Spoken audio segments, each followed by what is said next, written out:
SP office অভিযানে যোগ দিতে কোচবিহারে গিয়ে প্রবল বিক্ষোভের মুখে রাজ্যের বিরোধী দলনেতা শুভেন্দু অধিকারী।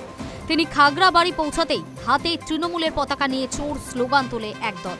শুভেন্দুকে কালো পতাকা দেখানো হয় বলে অভিযোগ। পুলিশের সামনেই বিজেপি নেতার গাড়ি লক্ষ্য করে ছোড়া হয় ইট, ভাঙা হয় গাড়ির কাঁচ। সব মিলিয়ে রীতিমতো ধুন্ধুমার পরিস্থিতি। দলের কর্মসূচিতে যোগ দিতে মঙ্গলবার সকালে উত্তরবঙ্গে গিয়েছেন শুভেন্দু অধিকারী। শিলিগুড়ি থেকে সড়কপথে রওনা হন কোচবিহারের উদ্দেশ্যে। যাত্রাপথে বিভিন্ন এলাকায় তার কনভয় বিক্ষোভের মুখে পড়ে। তবে খাগড়াবাড়িতে অশান্তি চরম আকার নেয়। শুভেন্দুকে উদ্দেশ্য করে চোর স্লোগান তোলে একদল। কালো পতাকা দেখানো হয় তাকে। একই সঙ্গে ছোড়া হয় ইট, বাঁশ, যার জেরে ভাঙে বিরোধী দলনেতার গাড়ির কাঁচ।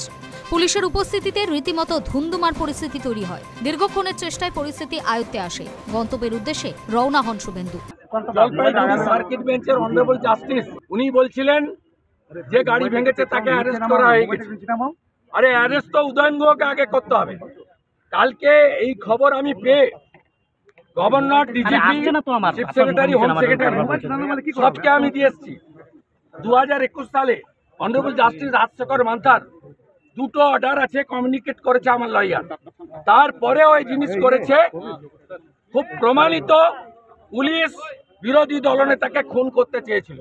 খুনের মামলার প্রত্যক্ষ আসামি যদি উদয়ন গুহ হয়, পরোক্ষ আসামির নাম ধৃতিমান ভট্টাচার্য। অন্যদিকে শুভেন্দু এবং বিজেপি নেতৃত্বের বিরুদ্ধে পাল্টা সুর চড়িয়েছেন উত্তরবঙ্গ উন্নয়ন মন্ত্রী উদয়ন গুহ। তিনি জানান, বিজেপি বাংলা ভাষা বিরোধী। তারা যেখানে যেখানে যাবে সেখানে সেখানে বিক্ষোভ দেখানো হবে। অন্যায়ের বিরুদ্ধে প্রতিবাদ করে যদি ক্রিমিনালের ছাপ নিতে হয় আমার কোনো আপত্তি নেই, কিন্তু ও যখন যাচ্ছিল এসপি অফিসে তখন তো আমরা শুনলাম স্লোগান উঠছে যে অভিজিৎ দে ভৌমিক, উদয়ন গুহ চামড়া তুলব আমরা। সেটা কোন ধরনের গণতন্ত্র? সেটা কোন ধরনের শান্তির বাণী? এই ধরনের কথা বলবেন আর কুচবিহারে আসলে কুচবিহারের মানুষ আপনাকে ধানদুব্য দিয়ে বরণ করবে, ও আশা করে কোনো কথা।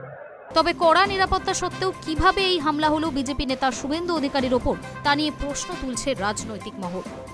High News network.